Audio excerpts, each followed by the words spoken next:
Aujourd'hui, j'ai merdé en expliquant très mal le métier de ma mère et la famille de mon copain. Oh, qu'est-ce que t'as dit sur ta maman? Je suis brésilienne et à l'époque des faits, en 2013, je vivais en Irlande depuis environ 2 ans. Mon anglais était suffisant pour les conversations du quotidien, mais mon vocabulaire restait limité. C'est important pour la suite. Ouh, oui, je pense que c'est très important même. C'était la toute première fois que j'ai rencontré les parents de mon copain. Déjeuner du dimanche chez eux, rien de très formel, mais quand même un moment important. On venait juste de commencer à sortir ensemble, et je faisais très attention à être poli, agréable et surtout à ne pas dire de bêtises. Je ne connaissais pas encore vraiment leur famille, et même si je n'avais jamais personnellement subi de remarques en Irlande en tant que brésilienne, j'avais des amis à qui c'était arrivé. Donc j'étais un peu sur mes gardes. On était tous à table en train de manger et discuter quand les questions classiques arrivent. D'où je viens, depuis combien de temps je suis en Irlande, si j'ai des frères et sœurs. Rien de compliqué, j'ai commencé à me détendre, un peu trop. Puis quelqu'un me demande: "Et ta mère elle fait quoi dans la vie?" Ma mère est artisane. Elle fait des travaux manuels, du scrapbooking, de la peinture, des créations faites main. En portugais, on dirait simplement qu'elle travaille avec ses mains. Mon cerveau a pris cette expression, l'a traduite à la volée, très mal.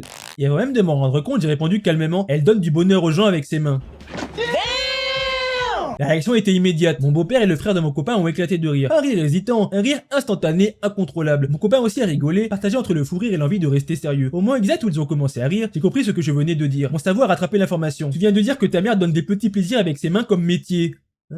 Effectivement. J'étais mortifié, j'avais envie de disparaître sur place. Mon visage était brûlant et mon anglais avait complètement disparu. Mon copain a essayé de calmer la situation en expliquant: "Elle veut dire que sa mère est artisane. Elle fait des créations, du scrapbooking, de la peinture." Sa mère et sa sœur sont intervenues aussi immédiatement, en disant que c'était évident ce que je voulais dire, que ce n'était pas drôle et qu'il fallait arrêter. Je leur en suis encore reconnaissant. Le déjeuner a continué, j'ai survécu, de justesse. Aujourd'hui, ça fait plus de 10 ans qu'on est ensemble, et cette histoire fait désormais partie des traditions familiales. À chaque Noël, quelqu'un finit par reparler de l'incident. Maintenant, j'en rigole. Et ce premier dimanche assis à cette table, j'étais persuadé de m'être ridiculisé de manière irréversible. Dernier détail, je n'ai jamais raconté cette histoire à ma mère. Elle adore la famille de mon mari, même s'ils ne parlent pas la même langue. Et je sais qu'elle serait complètement gênée si elle l'apprenait. Donc pour l'instant, l'histoire reste entre nous et la table de Noël. Enfin, et Internet du coup maintenant.